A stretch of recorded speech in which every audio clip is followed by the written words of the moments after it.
Good morning everybody. और आज हम अपनी बीए सेकेंड ईयर की जो थर्ड पोएम है elegy written in a country churchyard उसको करेंगे, जिसको थॉमस ग्रे ने लिखा है।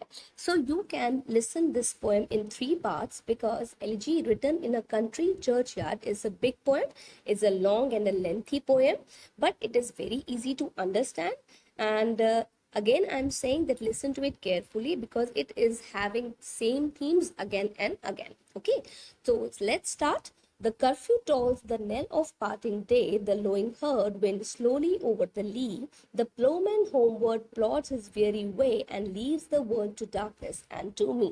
In this poem, we can listen, we can see that the darkness of the night is descending upon the world. ठीक है, कि अंधकार जो है, अंधकार की जो रात है वो रात को बढ़ रही है, धीरे धीरे उस पर छा रही है। ठीक है, यहाँ पर कवि ये कहता है, in this poem the poet shows presents the scene of a country churchyard. Churchyard क्या है? जहाँ पर एक कब्रिस्तान है जो बहुत शांत दिखता है, अकेला है और शाम का समय है। It is the time of evening. The evening bells are ringing. शाम का जब समय होता है तो पक्षी घरों को लौट जाते हैं। ठीक है, मंदिरों में घंटियां बजती हैं, भगवान का नाम हम लेते हैं। So these bells indicating the passing of the day. और ये घंटियां बताती हैं कि कैसे दिन जो है वो धीरे धीरे खत्म हो रहा है। The evening bells again they say a group of cattle is returning home. ठीक है, चरागाह में जो गाय हैं, जो मवेशी जो चर रहे थे वो वापस आ रहे हैं। किसान काम करके खेतों से वापस आ रहे हैं, धीरे धीरे वो थके हुए हैं। और डार्कनेस जो है यानी कि अंधकार जो है वो धीरे धीरे दुनिया पर फैल रहा है, यानी कि रात का समय हो गया है। ठीक है, तो अब जहां पर जो कवि है वो चर्च यार्ड में अकेला बैठा हुआ है। Okay, so we can see that in this, जब रात होती है तो व्यक्ति अकेला होता है, सिटिंग अलोन। वो पूरे दिनचर्या को अपनी को याद करता है। Now fades the glimmering landscape on the sight, and all the air a solemn stillness holds, save where the beetle wheels his droning flight and drowsy tinklings lull the distant folds. Save that from yonder ivy mantled tower the moping owl does to the moon complain, such as wandering near her secret bower molest her ancient solitary reign. अब यहाँ पर कुछ एक words अलग अलग हैं, तो मैं आपको थोड़ा सा मीनिंग बता देती हूँ। फेड्स का मतलब धुंधला हो जाना, ग्लिमरिंग चमकता हुआ, जैसे हम ग्लिटरिंग बोलते हैं ना, द सेम थिंग। लैंडस्केप भूमि का दृश्य है, व्हील्स पहिए हैं, चक्कर लगा रहे हैं। यॉन्डर उस व्यक्ति को जब हम संबोधित करते हुए कहते हैं। आईवी मेटल बेल से ढका हुआ। मोपिंग उदास है। ठीक है, वृक्षों का झुंड है। So in these poems the poet wants to describe the atmosphere actually of the church yard. ठीक है, जैसे चर्च यार्ड में जो समय होता है, जो वहां का वातावरण है, वो उसको एक्सप्लेन करता है। ठीक है, कि जब भूमि है उस पर धीरे धीरे जो डार्कनेस है वो धुंधली हो रही है, रोशनियां कम हो गई हैं, रोशनियां अलग हो रही हैं। ठीक है, कीड़ों की आवाज आ रही है और वो शांति को भंग कर रही है। So it is producing a sound of which is buzzing sound. ठीक है, so the poet can hear the sounds of those cattles bells की उनको आवाजें आ रही हैं। उल्लू की आवाज उसको आ रही है, वो रो रहा है। ठीक है, क्या पता वो उल्लू से नाराज है, नहीं है। Okay, so these types of things, यानी कि जो वो वातावरण है, जो चर्च यार्ड का, कब्रिस्तान का जो वातावरण है वो बहुत ही ज्यादा डरावना है, वो बहुत ज्यादा आंखों को चुभो रहा है। Okay, we can say that the moon is complaining. ठीक है, कि यहाँ पर चांद जो है वो कंप्लेन करता है कि बहुत ज्यादा अंधेरा है और वो उस झुरमुट के पास क्यों आया है। ठीक है, so when we are sitting in any type of church yard, जब हम वहां पर बैठे होते हैं, द कामनेस इरिटेट्स अस। ठीक है, कई बार हमें वो शांति अच्छी लगती है, बट कई बार उस शांति से हम डरने लगते हैं। Okay, beneath those rugged claims elms that ease trees shade, where heaves the turf in many a mouldering heap, each in his narrow cell forever late. The rude forefathers of the hamlet sleep, the breezy call of incense breathing morn, the swallow twittering from the straw-built shed, the cock's shrill clarion on the echoing horn. No more shall rouse them from their lovely bed. मेरी आपसे request है कि जब आप poem को सुन रहे हैं, so please keep the notes with you.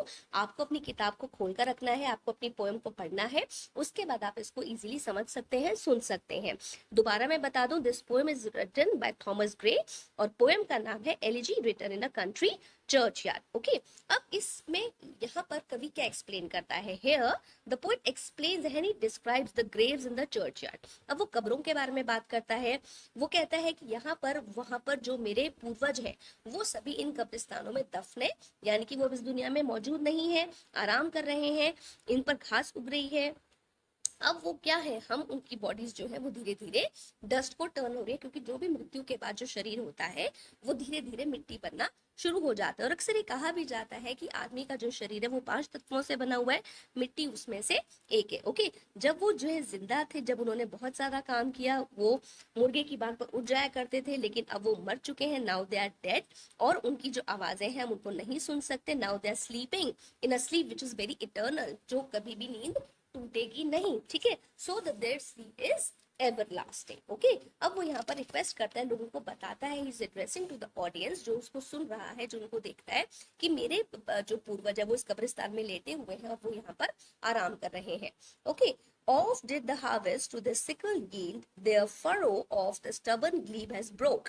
How jocund did they derive their team a field, how bowed the words beneath their steady stroke. ठीक है, अब इस पोएम में, इस पैराग्राफ में कवि ये कहता है that the dead forefathers of the village were alive, so they were used to do hard labor as farmers. वो बहुत ज्यादा मेहनत करते थे, they used to plough the land, ठीक है। फिर उसके बाद वो उसको काटते थे फसलों को, उसके बाद वो मिट्टी जो थी उसको मेहनत से उसकी जुताई करते थे ताकि उस पर अपनी खेती कर सके। Sorry, they use to cut down the trees on the wood, वो उस लकड़ी को काटा करते थे। Their work was very tiresome, उनका काम जो थकाने वाला होता था। यानी कि हम देखते हैं, the here the poet wants to explain the idea that the forefathers were very honest, very hard working and very hardcore labourers, ठीक है, as farmers. So they have done very hard work in their life, उन्होंने अपनी जिंदगी में बहुत मेहनत की है, और उसके बाद जब उन्होंने अपना काम कर लिया, जब उनका जीवन पूरा हो गया, when they completed their age, they were dead and they were sleeping here in everlasting eternal sleep, ठीक है, वो यहाँ पर अब हमेशा के लिए सो गए हैं। So let not ambition mock their useful toil, their homely joys and destiny obscure, not grandeur here with a disdainful smile, the short and simple annals of the poor. Okay, in these lines यहाँ पर हम ये कह सकते हैं that the poet says, वो कहता है that they have lived a very simple and a hard life, ठीक है। So the poet says that lifetime they have performed useful labors, their lives were very impressive, ठीक है। So we should not mock at the unimpressive lives of the persons. mock का मतलब क्या है, हमें किसी का मजाक नहीं उड़ाना है कि उन्होंने अपने जीवन में काम किया और वो मर गए, ऐसा नहीं है। But they held very high positions, उनकी जिंदगी में उनकी जो पोजीशन थी, उन्होंने बहुत अच्छे पदों को प्राप्त किया। They never showed pomp and show, ठीक है, बट वो हमेशा सिंपल लिविंग, और जो कोटेशन होती है ना, simple living and high thing, तो वो उनके बारे में प्रेज करता है, उनकी तारीफ करता है कि उन फोर फादर्स ने अपना जो जीवन था वो बड़े सिंप्लिसिटी से निकाला, और साधारण जीवन रहते हुए हमारा जो जीवन है, हमें उनसे लेसन लेना चाहिए, that we should not make, ठीक है, any judgement to the people, हमें दूसरों का मजाक नहीं उड़ाना चाहिए, किसी के बारे में कोई विचार नहीं बताने चाहिए, किसी के बारे में कोई कटाक्ष नहीं करना चाहिए। So we should live a very simple and a simple life, and we should not hate others, ठीक है, और दूसरे की किसी की बुराई पर या किसी की कमजोरी पर हमें हंसना नहीं चाहिए। So we should take lessons from our forefathers. Okay, the boast of herald try, the pomp of power, all that beauty, all that wealth ever grave, awaits alike the inevitable power, the paths of glory lead but to the grave. वो ये कहता है यहाँ पर कवि जो है Thomas Gray, he is explaining the idea that nor can beauty or wealth can go against death, ठीक है, चाहे आपके पास पैसा है, चाहे आपके पास सुंदरता है, लेकिन आप मृत्यु से दूर नहीं भाग सकते किसी भी कॉस्ट पर, ठीक है। So this pride is not going to live for long, ठीक है, कोई घमंड सारी उम्र जिंदा नहीं रहता है, nobody will remember us after death, ठीक है।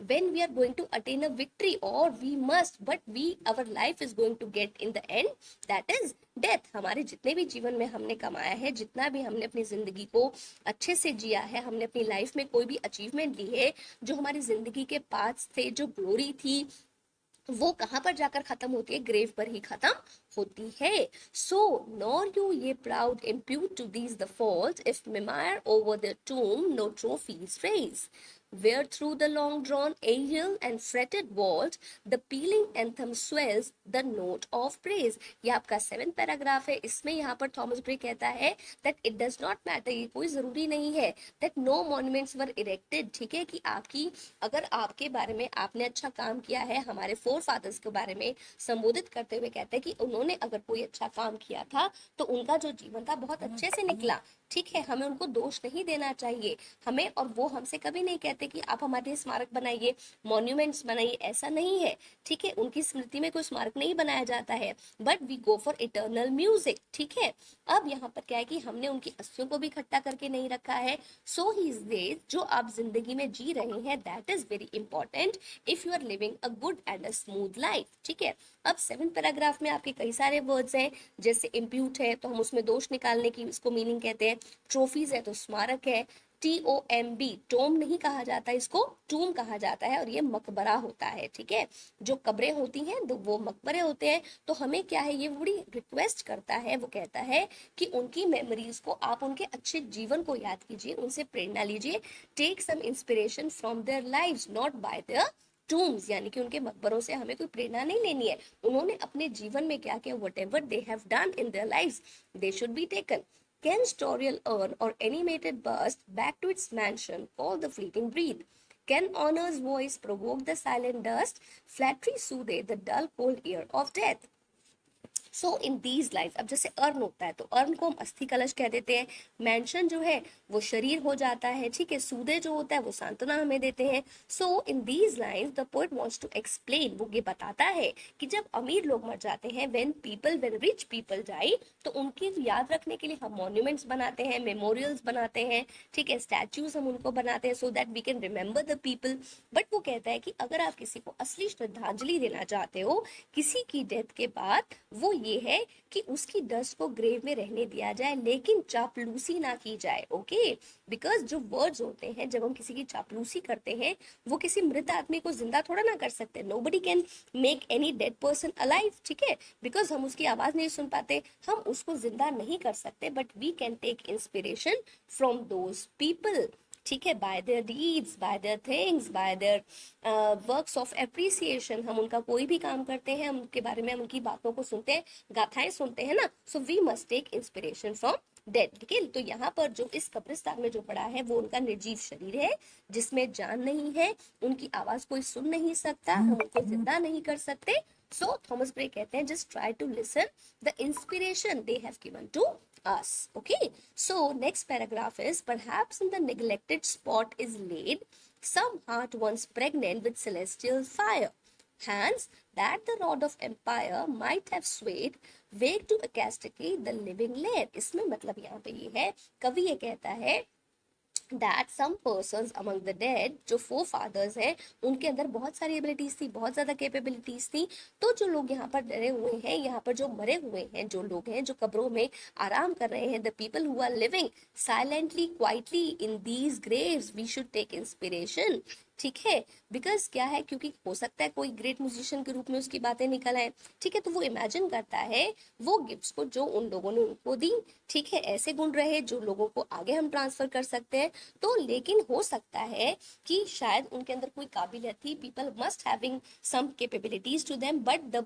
पुअर फैमिली, ठीक है, उन्होंने इस चीज से, चाहे उनके पास पैसा नहीं था, हो सकता है उनको ये चीजें ना मिली हो, but we should love them, ठीक है, हमें उनको क्या है कि उनको प्यार करना चाहिए, उनको निग्लेक्ट नहीं करना चाहिए, क्योंकि अगर किसी के पास गरीबी है तो और वो अपना एम को अचीव नहीं कर पाता तो उसका मजाक हमें नहीं उड़ाना चाहिए, ठीक है, लेकिन वो अपनी कैपेबिलिटी को दुनिया को नहीं दिखा सका। यहाँ पर थॉमस ग्रे कहता है that some people, some my ancestors जो थे, मेरे जो पूर्वज थे, they were having good qualities in them, but due to utter poverty, बहुत ज्यादा गरीबी थी, तो वो उस टैलेंट को दिखा नहीं कर पाए, साबित नहीं कर पाए, ठीक है।